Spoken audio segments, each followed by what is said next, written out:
Hospital की पीछे की दवा होती है तो दीवार के पीछे ये लोग शराब पीना शुरू करते हैं। अब कलकत्ता में एक इलाका है सोनागाछी। सोनागाछी जो कलकत्ता में इलाका है वो रेड लाइट एरिया कहलाता है और इस रेड लाइट एरिया के दोस्तों के साथ वहाँ जाने का वो प्रोग्राम बनाता है। अस्पताल में जो ब्लूटूथ मिलता है, इन्वेस्टिगेशन के दौरान जब पुलिस उस ब्लूटूथ को उस मोबाइल के पास लेके जाती है तो वो ब्लूटूथ उस मोबाइल से कनेक्ट हो जाता है। इसका इतिहास रहा है कि इसका पिछला जीवन भी और इसका नेचर भी ऐसा रहा है कि महिलाओं के साथ इसने अभद्र व्यवहार किया है, लड़ाई झगड़े किए, विवाद रहा है। इस केस में डेड बॉडी का बिना ऑटोप्सी और बिना इन्वेस्टिगेशन किए अंतिम संस्कार कर दिया जाता है। ऐसी क्या जल्दी थी जो पोस्टमार्टम के रूटीन को भी फॉलो नहीं किया गया। अब पूरे अस्पताल में ये अपने लिए एक नई वारदात, नया अवसर खोजता है और जब इसको कोई नहीं मिलता है तो सोनागाछी के रेड लाइट एरिया में जाकर ये समय बिताता है। इस केस की वजह से पूरे भारत के लोगों में गुस्सा है, सब लोगों में आक्रोश है। खास बात यह है कि 24 घंटे के अंदर ही अपराधी को पकड़ लिया गया। 24 घंटे के अंदर ही केस न्यायालय में भेज दिया गया। 24 घंटे के अंदर ही केस सीबीआई को ट्रांसफर कर दिया गया। तीनों प्रक्रियाएं फटाफट तेजी से अंजाम दे दी गई। अब ऐसी क्या चीज सामने आ गई, ऐसी क्या स्थिति बन गई, ऐसे लोगों के सामने क्या आया जो लोगों में आज भी गुस्सा है और कलकत्ता में जगह जगह प्रदर्शन हो रहे हैं। वहाँ हाई अथॉरिटी ये बोल रही है कि हमने एक्यूज्ड को पकड़ लिया है और न्यायालय के सामने पेश कर दिया है, वहाँ से उसे जेल भेज दिया है। ये केस सुनने में जितना आसान है और जितना सरल लग रहा है, ना तो ये उतना आसान है और ना ही उतना सरल है। मैं इस वीडियो के माध्यम से इस केस की जड़ों तक आपको पहुंचाने की कोशिश करूंगा और केस से जुड़ी हुई सच्चाई आपको बताऊंगा और आप इस वीडियो को पूरा देखिए और अपनी राय मुझे कमेंट्स में बताइए और अपने सुझाव मुझे कमेंट्स में बताएं। नमस्कार, स्वागत है आपका एक नई स्टोरी के साथ। मेरे चैनल पर पहली बार आए तो चैनल को सब्सक्राइब कर लीजिए ताकि मुझे आपका सपोर्ट मिलता रहे और ऐसी कहानी आप तक पहुंच सके। पश्चिम बंगाल के में एक शहर है कलकत्ता, वहाँ का आरजे कार मेडिकल हॉस्पिटल है। अब 2016 की बात होती है। इस मेडिकल कॉलेज और अस्पताल में एक कुक आता है और खाना बनाने का काम करता था। अब पूरे केस की जड़ यही व्यक्ति कुक है जिसका नाम संजय राय है। इस कहानी में आगे बढ़ने से पहले संजय राय का बैकग्राउंड जान लीजिए, क्योंकि किरदार का नाम तो आपने सुना, जाना, पर उस किरदार के पीछे का तास आपको नहीं पता। ये कहानी में मैं वो चीज़ें बताऊंगा जो आपने ना सुनी होंगी आज तक, ना आपको पता होगा। जो आपने सुना है, देखा है, वो इस कहानी में मैं दोबारा रिपीट नहीं करूंगा। इसके परिवार में माँ होती है, बहन होती है और पत्नी होती है। पत्नी से इसका डिवोर्स हो चुका था। जीवन यापन करने के लिए, अपनी जीविका को चलाने के लिए ये आरजे कार अस्पताल में कुक का काम करता था। दैट मीन खाना बनाने का काम करता था। अब एक दिन खाना बनाते बनाते संजय राय अचानक गायब हो जाता है और ये गायब हो जाता है बिना किसी को खबर दिए। अब किसी को कोई ज़्यादा फर्क नहीं पड़ता ये गायब हो गया तो, क्योंकि कुक था, एक छोटा सा व्यक्ति था, तो कोई ज़्यादा इम्पोर्टेंस इसकी थी नहीं, तो कोई इस पर ध्यान भी नहीं देता है। अब संजय राय अगले 3 साल तक कहाँ था, उसने क्या किया, किसके साथ रहा, किसी को कुछ पता नहीं था। मतलब 3 साल 2016 में ये कुक था और 2019 में की बात है। अब 2019 में Sanjay Rai civil volunteer force को ज्वाइन कर लेता है। सिविल वॉलंटियर फोर्स वो होती है जो सामान्य सिविलियन लोग होते हैं और पुलिस की मदद करने के लिए इन लोगों को ज्वाइन करा जाता है। अब सिविल वॉलंटियर फोर्स कब आई, कैसे आई, ये जान लीजिए।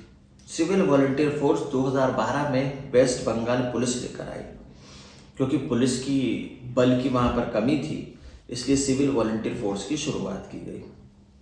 और सिविल वॉलंटियर फोर्स में लोग रखे जाने लगे जो कि पुलिस के अलग अलग कामों में मदद करते, और जितना काम करते उतनी ज़रूरत के अनुसार उनको तनख्वाह मिलती। मतलब जितना काम उतना पैसा, कोई फिक्स इनकम नहीं थी। अब संजय राय को लगभग 12,000 रुपये पेमेंट मिलती थी, और वह जुगाड़ लगाकर नेताओं की चापलूसी कर कर और अधिकारियों से अपनी साठगांठ कर कर अपना ट्रांसफ़र आरजे कार अस्पताल में करा लेता है।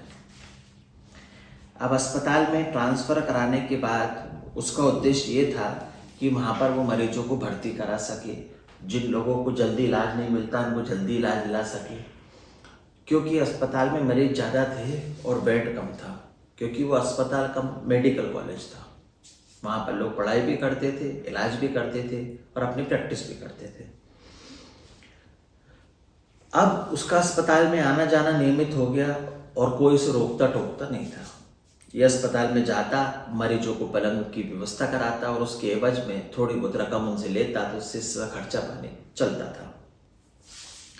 अब संजय राय बॉक्सिंग भी किया करता था, लंबी कदकाठी का था, तो देखने में ऐसा लगता था कि जैसे पुलिस वाला है। अब अंदर मैनेजमेंट में इसने अच्छी पकड़ बना ली और आईसीयू सिक्योरिटी गार्ड के इंचार्ज के रूप में इसको नियुक्त कर दिया गया, क्योंकि लंबी कदकाठी का था। तो आईसीयू में क्या गंभीर मामले आते हैं, भीड़ ज़्यादा इकट्ठी हो जाती है, तो वहाँ पर इसको इंचार्ज बना दिया। पर इसका जो उद्देश्य था वो अस्पताल में नौकरी करना था ही नहीं, बल्कि ये ब्रोकरशिप की तरह काम करता था। लोगों को पलंग उपलब्ध कराना, इलाज करवाना, भर्ती करवाना, एटसेट्रा एटसेट्रा, क्योंकि उससे इसको ज़्यादा कमाई होती थी। और ये ब्रोकरशिप में पलंग दिलाकर मरीजों को भर्ती कराकर ज़्यादा पैसा कमा लेता। अब नए नए लड़के आते वॉलंटियर के रूप में, तो ये उनसे पैसा भी लेता और ये धीरे धीरे कर कर कॉलेज के जो यूनियन के पदाधिकारी थे उनसे भी दोस्ती बना लेता है। अब पुलिस वेलफेयर कमेटी होती है जो पुलिस के परिवार के लिए सहायता करती है, और उसमें लगभग 14 लोगों का एक ग्रुप होता है। जो पुलिस के मेंबर होते हैं, उनके परिवार के सदस्य होते हैं, उनकी मदद की जाती है, तो उसमें भी अपनी जगह बना लेता है। और फिर संजय राय को पुलिस वॉलंटियर टीम में शामिल कर लिया जाता है। अब सन 2020 का समय आ गया। 16 में कुक था, गायब हो जाता है, 19 में अचानक आता है, वेलफेयर सोसाइटी में होता है, फिर कॉलेज में आ जाता है, और ऐसे चल रहा था। फिर 2020 का समय आ गया। अब संजय राय को पुलिस बैरिकेड अलॉट हो जाता है, जबकि पुलिस बैरिकेड जो होता है पुलिस वालों को ही अलाउ होता है। पर ये पुलिस बैरिकेड की क्या कहानी है ये जान लीजिए। अरे पुलिस बैरिकेड जो होता है पुलिस में काम करने वाले एएसआई संजय दत्ता के नाम पर अलॉट होता है। संजय राय के संजय दत्ता से अच्छे संबंध बन जाते हैं, तो वो उनके बैरिक जो उनके नाम पर अलॉट था उसको खुद यूज़ करता है। अब संजय राय को काम करने के लिए और आने जाने के लिए 5 लीटर पेट्रोल बाइक में डालने के लिए और 12,000 रुपये महीना तनख्वाह मिलने लगती है। और अस्पताल में मरीजों को भर्ती कराकर उन्हें पलंग दिलाना, उनके लिए इलाज की जल्दी व्यवस्था करना, लोग मरीजों की सेटिंग में लाना, ये करके भी अच्छा पैसा कमा लिया करता था। सब कुछ ठीक ठाक चल रहा था। अब 2021 का समय आता है और आरजे अस्पताल में एक बड़ा बदलाव आने वाला था। बड़ा बदलाव ये होता है कि प्रिंसिपल का तबादला कर दिया जाता है। अब संदीप घोष को उस अस्पताल का प्रिंसिपल बना दिया जाता है। संदीप घोष इससे पहले नेशनल कॉलेज मेडिकल में वाइस प्रिंसिपल थे और वहाँ पर विवादों के साथ इनका पुराना नाता रहा है। कॉलेज में ट्रांसफ़र इनका कर दिया जाता है, ये आरजे कार अस्पताल में आते हैं और उनको यहाँ से प्रिंसिपल बना दिया जाता है। मतलब कि जितनी बार ट्रांसफ़र उतनी बार प्रिंसिपल। नेशनल कॉलेज में वाइस प्रिंसिपल थे, वहाँ इनका विवादों से नाता रहा और अब इनका ट्रांसफ़र आरजे कार अस्पताल में कर दिया गया, तो यहाँ पर इनको प्रिंसिपल बना दिया गया। अब ये प्रिंसिपल बनकर आरजे कार अस्पताल में आ जाते हैं। अब संजय घोष अस्पताल में आए तो ये खुलासा हुआ कि संजय घोष का सबसे खास व्यक्ति संजय राय बन गया और लोगों पर रुतबा दिखाने के लिए, लोगों पर इन्फ्लुएंस करने के लिए अपनी बाइक पर कलकत्ता पुलिस लिखवा लिया। और जो साथ में सिविल वॉलेंटियर थे उन पे अपना इन्फ्लुएंस, अपना रुतबा दिखाने के लिए कलकत्ता पुलिस की एक टी शर्ट पहनने लगा। पीठ पर उस पर कलकत्ता पुलिस लिखा था। लंबी कदकाठी का था, छोटे बाल रखता था और बॉक्सिंग किया करता था, फिट था। तो ज़्यादातर लोग उसे पुलिस समझते थे, क्योंकि लोगों को पता ही नहीं था कि सिविल वॉलेंटियर क्या होता है, पुलिस क्या होती है। पुलिस की गाड़ी पर लिखवा लिया, पुलिस की टी शर्ट पहन ली तो लोग पुलिस समझते थे। अब उसका रुतबा इतना बढ़ गया था कि वो अस्पताल में किसी भी वार्ड में, किसी भी फ्लोर पर, कहीं पर भी बिना किसी रोक टोक, बिना किसी पूछताछ के आ जा सकता था। अब 2022 का समय आता है, संजय राउत दूसरी शादी करता है और दूसरी पत्नी के साथ भी वही व्यवहार करता है जो उसने पहली पत्नी के साथ किया था। अब इस बात की जानकारी दूसरी पत्नी की माँ को लगती है। वो संजय राय के पास आती है, उसे समझाती है, समझाने का बहुत प्रयास करती है। वो चाहती थी कि मेरी बेटी का घर ना टूटे और कैसे भी करके जीवन चलता रहे, पर संजय राय के व्यवहार में, उसके काम करने के तरीके में, उसकी बच्ची को परेशान करना वो नहीं छोड़ता है। तो सब कुछ ठीक नहीं चल रहा था, तो आखिर करे तो करे क्या। तो उसकी माँ अपनी बच्ची को अपने साथ वापस घर ले जाती है, बोलती है बेटा तू घर चल और मेरे साथ ही रहना, इस व्यक्ति के साथ तेरा जीवन नहीं कटेगा। अब सब कुछ सामान्यतः चल रहा था। अस्पताल में उसका आना जाना, बेरोक मरीजों को भर्ती कराना। पत्नी चली गई थी तो उसे पत्नी की कोई चिंता भी नहीं थी। अब 2023 का समय आ जाता है। कॉलेज के जो प्रिंसिपल होते हैं संदीप घोष, उनके जीवन में सब कुछ ठीक नहीं चल रहा था। उनके जीवन में उथल पुथल चालू हो जाती है और स्टूडेंट और वहाँ के लोग संदीप घोष पर आरोप लगाते हैं कि ये अस्पताल में घोटाला करते हैं, अस्पताल के इक्विपमेंट बेच देते हैं और ऐसे काम करते हैं जो अस्पताल में नहीं करने चाहिए। अब इस बात का खुलासा भी होता है, छात्र प्रदर्शन भी करते हैं।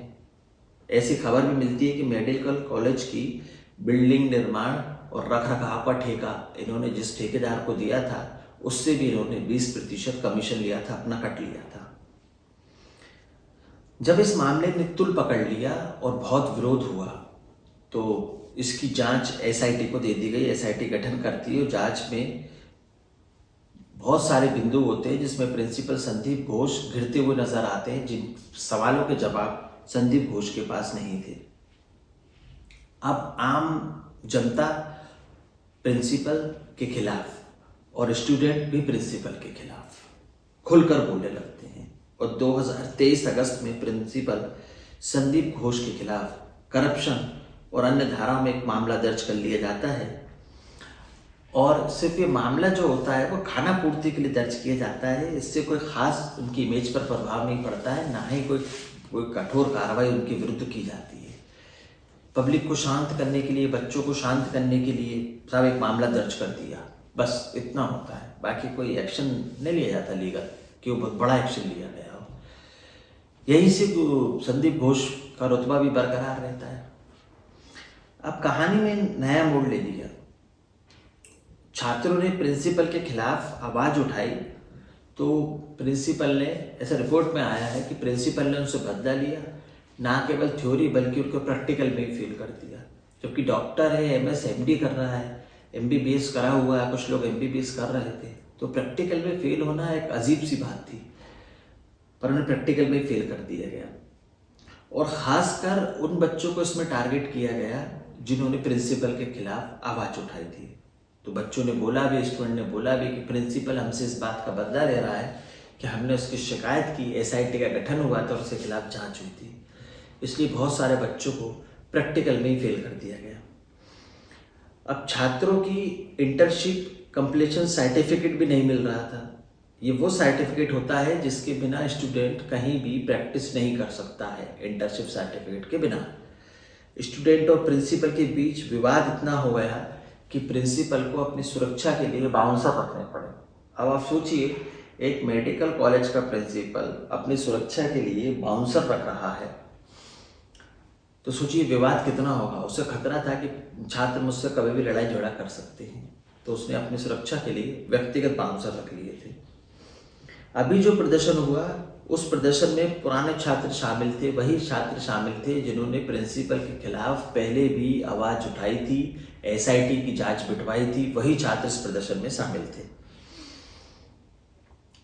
अब प्रिंसिपल के कहने पर उन छात्रों को प्रैक्टिकल और थ्योरी दोनों में फेल कर दिया गया। अब 2023 का समय चलता रहता है, 2023 खत्म हो जाता है, 2024 आ जाता है। तो एक दिन एक अस्पताल में, आरजेकर अस्पताल में एक महिला आती है और महिला के पास एक बच्चा होता है, वो बहुत बीमार होता है। संजय राय उस महिला को देखता है और उसके मन में उस महिला के लिए गलत विचार आने लगते हैं। सरल भाषा में कहें तो नीयत खराब हो जाती है। अब उस महिला से कहता है कि आपका बच्चा बीमार है, लाइए मैं आपके बच्चे को भर्ती करवा दूँ, अस्पताल में पलंग दिलवा दूँ। क्योंकि मैंने स्टोरी में आपको पहले ही बताया वीडियो में कि अस्पताल में पलंग कम थे और मरीज ज़्यादा थे, तो पलंग इतनी आसानी से मिलता नहीं था, मरीज इतनी आसानी से वो भर्ती हो नहीं सकते थे। तो ये महिला की मदद करता है, उसके इलाज में बच्चे को भर्ती करवाता है। अब इसी दौरान वो मेडिकल पर्चे से, अस्पताल के पर्चों से महिला का नंबर निकाल लेता है। महिला को लगातार रेंडमली फ़ोन पे फ़ोन, मैसेज पे मैसेज करना चालू कर देता है। अब महिला इससे बहुत परेशान हो जाती है। महिला करे तो करे क्या? तो महिला कलकत्ता के लाल बाज़ार पुलिस स्टेशन में जाकर इसकी शिकायत कर देती है। अब लाल बाज़ार पुलिस स्टेशन क्या है? लाल बाज़ार जो पुलिस स्टेशन है वहीं पर कलकत्ता पुलिस का मुख्यालय है। अब ये बात स्टेशन से, पुलिस स्टेशन से निकलकर मुख्यालय में पहुंचती है, आला अधिकारियों तक पहुंचती है। क्योंकि Sanjay Rai police volunteer team में भी था, तो संजय राय को तलब किया जाता है। अब महिला को भी बुलाया जाता है, महिला के भी बयान लिए जाते हैं और संजय राय भी वहाँ पर पहुँचता है। और ये जांच में सही पाया जाता है कि संजय राय ने उस महिला को कॉल किया था, मैसेज किए थे। क्योंकि सीडीआर, मोबाइल रिकॉर्डिंग सब जब संजय राय का चेक किया जाता है तो उसमें मिलता है। अब इसका कोई असर नहीं होता है, ना ही संजय राय के ऊपर एफआईआर दर्ज होती है और ना ही उसे नौकरी से निकाला जाता है। बस इस मामले को रफा दफा कर दिया जाता है। अगर उसी समय इसको नौकरी से निकाल दिया गया होता तो शायद आज इतनी बड़ी वारदात नहीं होती। अब आप सोचेंगे कि जब महिला ने शिकायत करी, से तलब किया, लाल दरवाजा हो गई, तो उसका क्या हुआ? तो उसका जवाब ये है कि इससे महिला को ये फ़ायदा हुआ कि इसने महिला को आगे से फ़ोन करना बंद कर दिया और महिला को परेशान करना बंद कर दिया। अब जब किसी क्षेत्र में किसी भी व्यक्ति को वॉलंटियर बनाया जाता है, किसी टीम में नियुक्त किया जाता है, तो सब ये नियम है कि उसका पुलिस वेरिफिकेशन होता है कि कहीं उसके ऊपर कोई केस तो नहीं चल रहा। अब बात करें संजय राय की, तो इसके ऊपर जो उसकी दूसरी पत्नी थी, उसने डोमेस्टिक वायलेंस का एक केस फाइल कर रखा था और इस महिला ने भी संजय राय की शिकायत की थी लाल दरवाजा पुलिस थाने में। जो पुलिस मुख्यालय पहुंची, अधिकारियों को उसका संज्ञान था। अब जिस औरत की उसने शिकायत की थी, ये उस औरत को मैसेज और कॉल करना अब बंद कर देता है। शायद डर गया हो या अधिकारी ने उसको समझाया हो, व्हाटएवर जो भी हुआ। अब ये मामला अभी शांत हुआ था कि अस्पताल में फीमेल डॉक्टर के साथ इसने मिसबिहेव कर लिया। अभी इसकी हिस्ट्री रही है कि महिलाओं के साथ मिसबिहेव करना इसका तरीका रहा है, इसका व्यवहार रहा है। कभी पुरुष से ही नहीं लड़ा। ये बात सोचने वाली बात है कि पुरुष से ही लड़ा। इसकी संकीर्ण मानसिकता ये बताती है। अब ये कॉलेज जो था, इसमें विक्टिम जो है वो एमबीबीएस करने के बाद इसी कॉलेज में द्वितीय वर्ष की छात्र थी। एमबीबीएस करने के बाद 3 साल की मास्टर डिग्री होती है, एमएस या MD. MD master of medicine, MS master of surgeon. तो एमबीबीएस करने के बाद 3 साल की डिग्री होती है, उसके बाद आपके नाम के आगे मास्टर लग जाता है, आप एक विशेषज्ञ बन जाते हैं। और उसी में दूसरी ईयर की छात्र थी। इन डॉक्टर को रेसिडेंट डॉक्टर कहा जाता है। इस डिग्री के दौरान जिस अस्पताल में आप डिग्री करते हैं वहीं आपको रहना होता है, वहीं पढ़ाई करनी होती है, वहीं प्रैक्टिकल करना होता है और कभी भी डे और नाइट कभी भी आपकी ड्यूटी लगाई जा सकती है। इसलिए इसको रेसिडेंशियल डॉक्टर बोलते हैं। घर पे जाना आपके लिए मना होता है। और इसी तरह 300 से ज़्यादा रेसिडेंसी डॉक्टर थे। जो विक्टिम थी वो भी इस अस्पताल में रेसिडेंसी डॉक्टर थी। परिवार ने बड़ी ही मेहनत से, बड़ी मुश्किलों से उसको पढ़ाया था। उसके पिताजी टेलर थे और वो विक्टिम की डिग्री पूरी होने का इंतज़ार कर रहे थे कि जल्दी से डिग्री पूरी हो और विक्टिम डॉक्टर बन जाए, क्योंकि फर्स्ट ईयर कंप्लीट हो गया था, सेकेंड ईयर भी कंप्लीट होने वाला था और मात्र 1 साल बचा था उसके एमएस मास्टर डिग्री करने में। अब 2024 अगस्त का पहला हफ्ता था। संजय किसी काम से खड़गपुर जाता है और 8 अगस्त की रात को वापस आता है, और वही ये दिन था जिस दिन अस्पताल का सबसे बड़ा क्राइम संजय करने वाला था और पूरी दुनिया, कलकत्ता और भारत को हिला देने वाली थी, घटना होने वाली थी। 8 अगस्त को अपने किसी परिचित को अस्पताल में भर्ती कराने आया था और इधर इधर घूमता है और अस्पताल से बाहर निकल जाता है।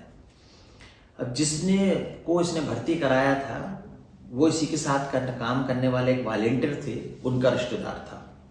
अभी रात को 11 बजे फिर से अस्पताल आता है और उस मरीज से मिलता है। मरीज का एक्सरे कराया जाता है। डॉक्टर कहते हैं कि अभी 11 बज रहा है, हम 1 बजे के आसपास इनकी सर्जरी करेंगे। मतलब ये दिन में भर्ती कराता है, घर वापस चला जाता है, रात को फिर से जाता है और 11 बजे उस मरीज को देखता है, उसका एक्सरे कराता है। ये वीडियो में मैंने आपको पहले ही बताया कि इसका काम ही ये था कि मरीजों की मदद करना, मरीजों को भर्ती कराना और उसके एवज में उनसे पैसे लेना। अब जब रात को 1 बजे डॉक्टर कहते हैं कि सर्जरी होगी तो संजय अस्पताल में ही रुक जाता है और ये अस्पताल में रुक जाता है और रात को 1 बज जाते हैं और सर्जरी स्टार्ट हो जाती है। अब जो मरीज का रिश्तेदार होता है वो भी इसी अस्पताल में सिविल वॉलंटियर था, तो ये दोनों साथ बैठ जाते हैं और अल्कोहल पीते हैं और दोनों अस्पताल से दूर रेड लाइट एरिया होता है सोनागाछी, वहाँ जाने का प्रोग्राम बनाते हैं। दोनों रेड लाइट एरिया जाते हैं। उसका दोस्त कुछ समय वहाँ बिताता है और संजय उसका बाइक पर ही इंतज़ार करता है। अब संजय बाइक पर क्यों इंतज़ार करता है, उसके दिमाग में क्या चल रहा था, इस सवाल का जवाब किसी के पास नहीं है। दोस्त वहाँ से निकल ही आता है। फिर ये दूसरे के रेड लाइट एरिया में जाते हैं, वहाँ भी इसका दोस्त जाता है, समय बिताता है, जब तक संजय वहाँ की महिलाओं से, लड़कियों से बात कर रहा था। अभी समय बीत गया, 1 बजे वहाँ सर्जरी चालू हो गई, लगभग 2 और 3 बजे का समय हो गया इन लोगों को घूमते हुए। फिर इसका दोस्त ओला बाइक बुलाता है, उस पर बैठता है और वहाँ से चला जाता है। अब संजय वहाँ अकेला खड़ा था, नशे में धुत, इस खबर से अनजान कि क्या सही है और क्या गलत।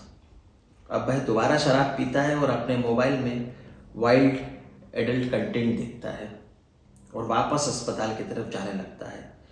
अब जब वो वापस अस्पताल जा रहा होता है तो लगभग समय 2:30 से 3 बजे के आसपास हो गया होता है और दूसरी तरफ जो विक्टिम थी वो अस्पताल में आई और उसकी 36 घंटे की लगातार शिफ्ट चल रही थी। मैंने अभी आपको वीडियो में पहले ही बताया कि जब हम मास्टर डिग्री करते हैं तो हम रेसिडेंसी डॉक्टर कहलाते हैं। हमें वहीं रहना है, वहीं पढ़ाई करना है, वहीं मरीजों को देखना है और घर जाने के लिए मना होता है। अब सब कुछ खाना पीना सब कुछ हमें वहीं करना होता है। तो लगभग रात के 11 बज जाते हैं, विक्टिम अपने घर पर बात करती है। ये स्टोरी का दूसरा पार्ट है। एक पार्ट वो है कि संजय राय और उसका दोस्त वहाँ पर घूम रहे हैं, दोस्त घर निकल जाता है, संजय वहाँ से अकेला है। और दूसरा पार्ट ये है कि विक्टिम यहाँ पर नौकरी कर रही है। तो 11 बजे अपने परिवार को फ़ोन करती है। माँ पूछती है कि कैसा चल रहा है, वो कहती है ठीक है माँ, सब बढ़िया चल रहा है। माँ पूछती है खाना मंगाया, खाना खाया, तो वो बोलती है कि माँ अभी मैंने खाना ऑर्डर किया है, खाना आने वाला है, अभी खाऊंगी। अब उसके 2 जूनियर होते हैं, वो भी खाने का इंतजार करते हैं। तीनों 3rd फ्लोर पर बने हुए सेमिनार हॉल में चले जाते हैं। अब सेमिनार हॉल में क्यों जाते हैं, क्योंकि वहाँ पर टीवी लगी थी। नीरज चोपड़ा एथलीट जबलिंग थ्रोअर हैं, उनका मैच चल रहा था। तीनों वहाँ पर मैच देखते हैं और जब मैच खत्म हो जाता है तो दोनों जूनियर अपने कमरे में आ जाते हैं और विक्टिम वहीं पर पढ़ाई करने लगती है। इसी सेमिनार हॉल में एक स्टाफ आता है और जानकारी लेता है कि रात के 3 बजे के लगभग डॉक्टर सेमिनार हॉल में सो रही थी। उसने काला रंग का कंबल ओढ़ रखा था और विक्टिम सोने से पहले एक डायरी लिखती थी। उस दिन भी उसने डायरी लिखी। अब वो डायरी में क्या लिखती थी, डायरी में अपने भविष्य की योजनाएं, अभी अपने भविष्य के सपने, अपने भविष्य की परिकल्पनाएं जो उसने बनाई थी वो लिखती थी। वो लिखती थी कि मैं जब MS MD कर लूँगी तो मुझे गोल्ड लेना है, अच्छी प्रैक्टिस करना है, खुद का क्लिनिक खोलूंगी, आगे चल के अस्पताल खोलूंगी, माँ बाप का रोशन करूंगी इस टाइप में।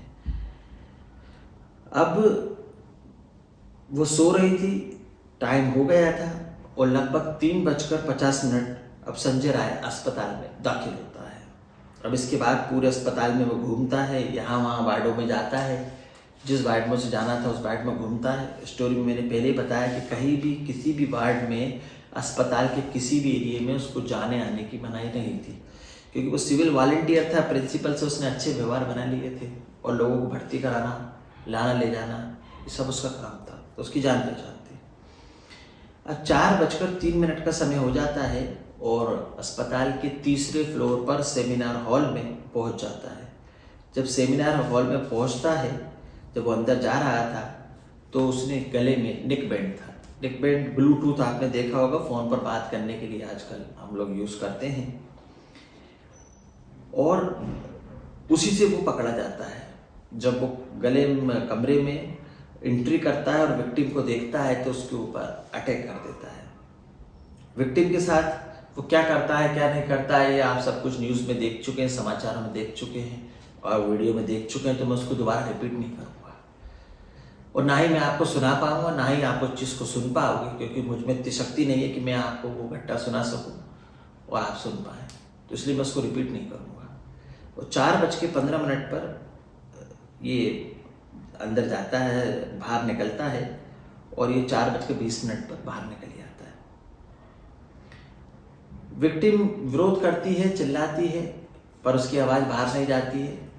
अब इसका कारण जान लीजिए क्यों नहीं जाती है, क्योंकि सेमिनार हॉल जो था वो सेमिनार करने के लिए, भाषण देने के लिए, मीटिंग करने के लिए, बड़ी बड़ी सभाएं करने के लिए उपयोग किया जाता है, और वहाँ पर sound proof gate, sound proof equipment लगे थे, ताकि इस सेमिनार में जब भाषण दिए जाते हैं, कार्यक्रम किए जाते हैं हॉल में, तो उसकी आवाज़ बाहर ना जाए, तो इसलिए किसी को आवाज़ वो सुनाई नहीं देती है। बाकी सारे केस की जो डिटेल हैं, इससे जुड़े हुए वाक्य हैं, वो सब आपको पता है, तरह तरह की खबरें आप न्यूज़ में देख चुके हैं, है ना, सब लोगों ने अपने अपने हिसाब से पेश किया है, तो मैं उस एंगल पे नहीं जाऊँगा।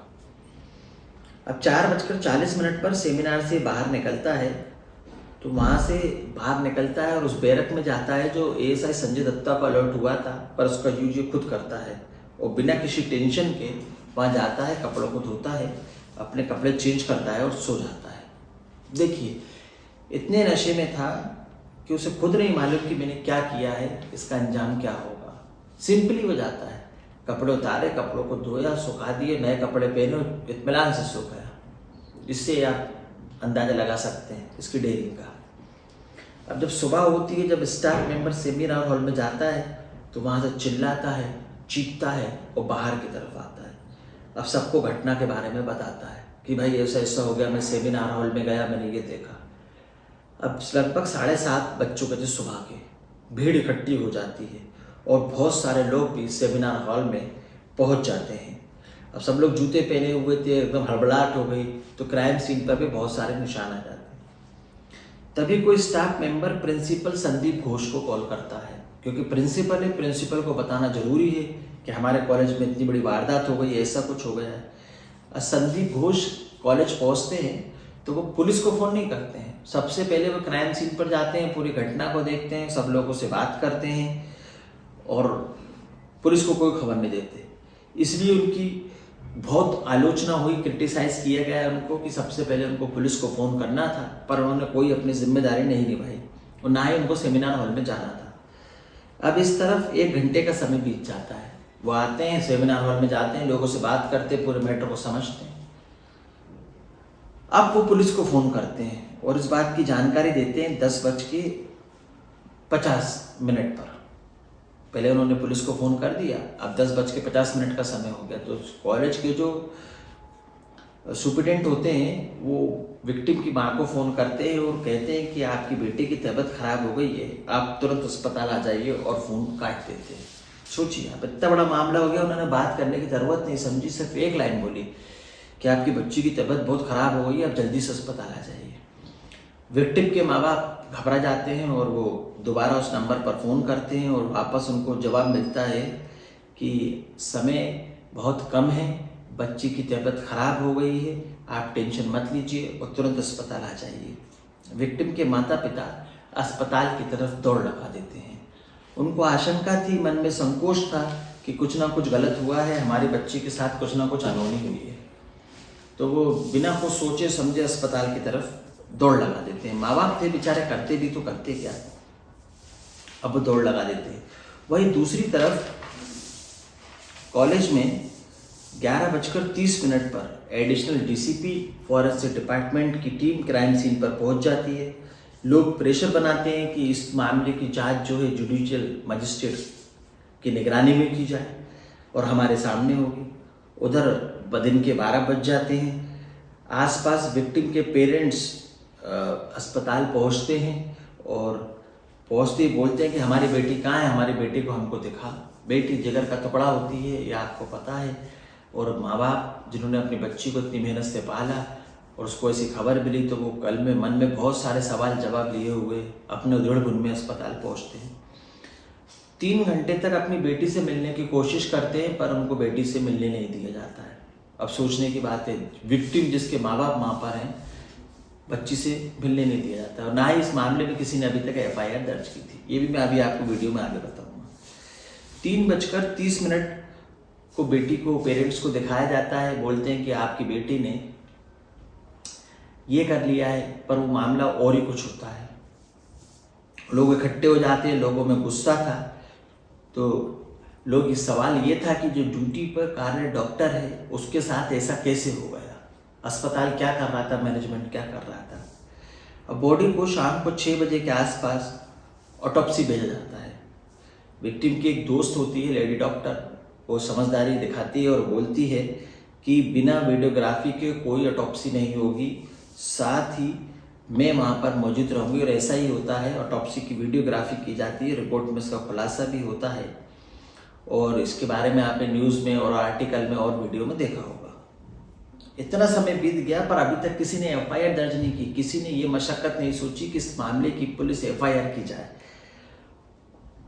बॉडी का ऑटोप्सी कर दिया जाता है। लोग कहने लगे कि यह आदमी बेकार है, इसने अभी तक शिकायत दर्ज नहीं की। विक्टिम के फादर जाते हैं और FIR दर्ज कराते हैं। उधर एक अलग ही स्टोरी पुलिस की चल रही थी। पुलिस इतनी जल्दी में थी कि पुलिस ने ऑटोप्सी के बाद जो दाह संस्कार की पूरी प्रक्रिया होती है उसको कर दिया। पूरी प्रक्रिया होने का इंतज़ार भी नहीं करा, ना ही उन्होंने ऑटोप्सी रिपोर्ट आने का इंतज़ार करा। अब हॉस्पिटल मैनेजमेंट समझ गया था कि सिचुएशन आउट ऑफ कंट्रोल हो रही है, इतनी ऐसी सिचुएशन हो गई है जिसको हम कंट्रोल नहीं कर पाएंगे। अब जल्दी से जल्दी कैसे भी करके हमको अपराधी को अरेस्ट करना है। अब पुलिस पूरी ताकत लगा देती है। पुलिस तो लेट ही जागती है, पता है आपको, चाहे फिल्म हो चाहे की दुनिया, पर पुलिस जाग गई इस मामले में। इन्वेस्टिगेशन करती है, फॉरेंसिक टीम को इस मामले में लगाया जाता है। क्राइम सीन पर पहुंचते हैं और ब्लूटूथ डिवाइस मिलता है और उस ब्लूटूथ डिवाइस को लेकर सारे कैमरों के CCTV फुटेज खंगाले जाते हैं। कड़ी जोड़ने की कोशिश करने लगती है पुलिस। अब खास बात ये थी कि सेमिनार हॉल में CCTV फुटेज था ही नहीं, अंदर था ही नहीं, पर उसकी एंट्री और एग्जिट पर CCTV फुटेज था। मतलब कौन अंदर जा रहा है, कौन अंदर से बाहर आ रहा है, ये आप देख सकते हो। अब पुलिस सारे लोगों को वॉच किया तो 3 से 6 बजे की घटना का जो समय था पूरी क्लिपें देखती है। तो पुलिस देखती है कि संजय सेमिनार हॉल में गया था और पुलिस को शक इस पर इसलिए होता है क्योंकि जितने भी लोग सेमिनार हॉल में गए थे वो सारे डॉक्टर थे। यही एक व्यक्ति ऐसा था जो डॉक्टर नहीं था। तो सेमिनार हॉल में क्यों गया, इसका सेमिनार हॉल में क्या काम था। अब संजय और विक्टिम, जब अंदर संजय गया तो उसके गले में ब्लूटूथ था, पर जब वो बाहर आता है तो उसके गले में ब्लूटूथ नहीं था, मतलब कि गला खाली था। अब पुलिस को ये शक हो गया था कि वो हो ना हो विक्टिम और उसके बीच में कुछ हुआ है या इसका किस केस से कोई ना कोई संबंध है। अब पुलिस उस ब्लूटूथ को लेती है और संजय रॉय जिस बैरिक में संजय दत्ता के नाम पे अलॉट था, वहाँ सो रहा था, वह आराम से कपड़े बदल कर वहाँ जाती है और पुलिस जब ब्लूटूथ को उसके पास ले जाती है तो वो ब्लूटूथ उसके मोबाइल से कनेक्ट हो जाता है। अब यहाँ से इसको उठाया जाता है, पूछताछ की जाती है तो बिना किसी डर के ये सारी कहानी बता देता है। अब आप इस व्यक्ति को देखिए, वारदात को अंजाम दिया, कपड़े बदले, नहाया और सो गया, पुलिस पहुंची तब भी इसको कोई डर नहीं, इसने पूरी वारदात पुलिस को बता दी। अब इसका मोबाइल चेक किया जाता है तो मोबाइल में गलत वीडियो से भरा हुआ था पूरा मोबाइल। इसकी सोच में भी गंदगी थी और मोबाइल में भी गंदगी थी। उधर कॉलेज में अथॉरिटी कहती है कि डॉक्टर अकेले गई तो गई क्यों सेमिनार हॉल में। इसको लिए के लिए भी बहुत आंदोलन हुआ कि डॉक्टर जब अस्पताल में कहीं जाएगी तो आपसे पूछ कर जाएगी, और थी तो अस्पताल में ही। उधर कॉलेज में अथॉरिटी कहती है कि प्रिंसिपल के त्याग पत्र की मांग की जाए, प्रिंसिपल अपना रेजिग्नेशन दे। अब प्रिंसिपल कहीं ना कहीं इन विवादों में फंसते हुए नजर आ रहे थे तो वो अपना इस्तीफा दे देते हैं। अब हद देखिए आप, सेमिनार हॉल से महज 20 मीटर दूर प्रिंसिपल अपना कंस्ट्रक्शन का काम चालू कर देते हैं, और प्रिंसिपल और सरकार पर अब इतना दबाव बन गया था कि प्रिंसिपल अपना इस्तीफा दे देते हैं। अब जब प्रिंसिपल इस्तीफा देता है तो यहाँ पर एक कहानी सुनिए, एक नया मोड़ है। प्रिंसिपल जब अपना इस्तीफा देता है तो उसका ट्रांसफर इंटरनेशनल कॉलेज मेडिकल में वापस कर दिया जाता है, जहाँ से वो वाइस प्रिंसिपल बन के आया था, और वहाँ उसे प्रिंसिपल बना के पहुँचा दिया जाता है। अब ये बात माननीय उच्च न्यायालय में जाती है तो माननीय उच्च न्यायालय सरकार से पूछता है, प्रिंसिपल मैनेजमेंट से पूछता है कि जब प्रिंसिपल ने अपना इस्तीफा दिया तो आपको 2 शब्द बोलने थे, यस और नो, हाँ या ना, पर आपने दोनों विकल्पों को चुना ही नहीं, आपने एक तीसरा विकल्प चुना और उस व्यक्ति का प्रमोशन कर दिया और उसको वाइस प्रिंसिपल से, जहाँ वो वाइस प्रिंसिपल था, वहाँ बनाकर भेज दिया।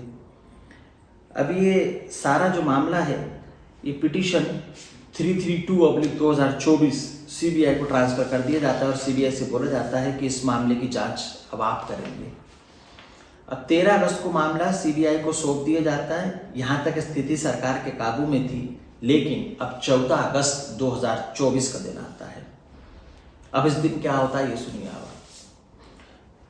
प्रेसिडेंसी कॉलेज की छात्रा होती है जिसका नाम होता है रिमझिम सिन्हा, और वो अपने फेसबुक पर एक पोस्ट डालती है कि रात को सब लोग 8B बस स्टैंड धावकपुर में इकट्ठे होंगे और यहाँ पर डिक्लेन द नेम के नाम से शांतिपूर्ण एक मार्च किया जाएगा, एक प्रदर्शन किया जाएगा, और ये प्रदर्शन होगा विक्टिम की आत्म शांति के लिए, उसकी आत्मा की शांति के लिए, उसे इंसाफ मिल सके, मामले की सत्यता से जांच हो सके वगैरह वगैरह के लिए हम लोग इकट्ठे होंगे और विचार विमर्श करेंगे, और साइलेंटली होगा, शांतिपूर्ण होगा।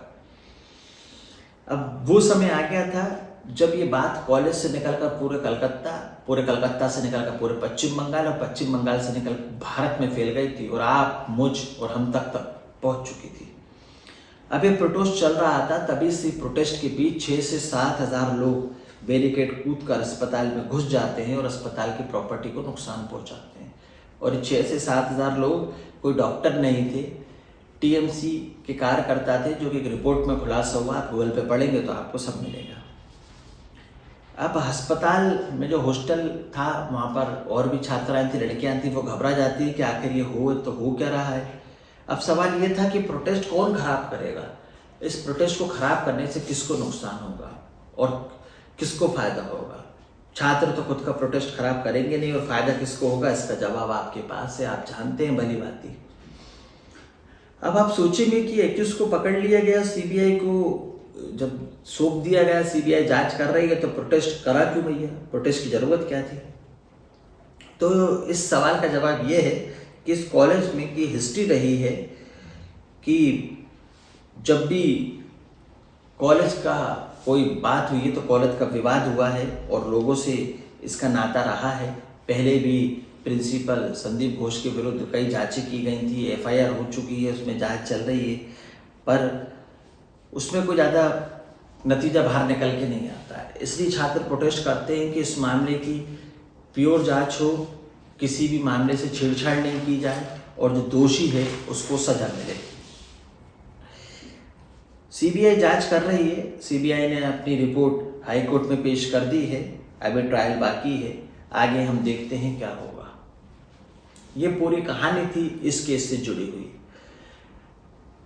इस कहानी को सुनाने का उद्देश्य किसी की अंतरात्मा को दुख पहुंचाना नहीं है, किसी के मान सम्मान को ठेस पहुंचाना नहीं है, ना ही किसी की आत्मा को दुख पहुंचाना, क्षति पहुंचाना है, बल्कि आपको सचेत करना था। सावधान रहें, सुरक्षित रहें और अपने परिवार का ध्यान रखें। और इस सवाल का जवाब मुझे कमेंट्स में ज़रूर बताएं कि क्या लड़कियां आज भी सुरक्षित हैं क्या ऐसी वारदातों को रोकना ज़रूरी नहीं है? क्या ऐसे एक्यूज्ड को कठिन से कठिन सज़ा नहीं मिलनी चाहिए? उस परिवार पे क्या बीती होगी, उस विक्टिम के परिवार पर क्या बीती होगी जिसने अपनी बच्ची को सपने से जो है डॉक्टर की राह पर चलाया, इंतज़ार किया और जब उसका समय आने वाला था तो उस दुनिया से ही चली गई। इन सारे सवालों के जवाब आज भी अपने जहन में, लोगों के जहन में गूंजते हैं। अपनी राय मुझे कमेंट्स में बताइएगा। ये वीडियो कैसा लगा मुझे कमेंट्स में बताइए। वॉयलेंस के चक्कर में कुछ चीज़ों का खुलासा मैंने नहीं किया और पुरानी चीज़ों को मैंने रिपीट नहीं किया है, क्योंकि वो आप सुन चुके हैं, जान चुके हैं और केस से जुड़ी हुई बहुत सारी चीज़ें आपको पता है, तो मैंने उन चीज़ों को इसलिए बार बार रिपीट नहीं किया। वो अनसुनी कहानी के पहलू मैंने आपको उस वीडियो में बताया जो शायद आप नहीं जानते होंगे, शायद वीडियो में आपने नहीं देखा होगा। कहानी अच्छी लगी तो लाइक करें, वीडियो को लाइक करें, शेयर करें और चैनल पर पहली बार आए तो चैनल को सब्सक्राइब कर लें ताकि मुझे आपका सपोर्ट मिलता रहे। ऐसी कहानियाँ मैं बनाता रहता हूँ, क्राइम सीन आपको बताता रहता हूँ और कमेंट्स में मुझे अपनी राय में बताएं कि कहानी आपको कैसी अच्छी लगी। अब अगली वीडियो में फिर मुलाकात होगी एक नए किस्से के साथ, नई कहानी के साथ मैं आपके सामने हाजिर होऊंगा। अब मैं आपसे विदा लेता हूँ। जब तक के लिए नमस्कार, जय हिंद, जय भारत।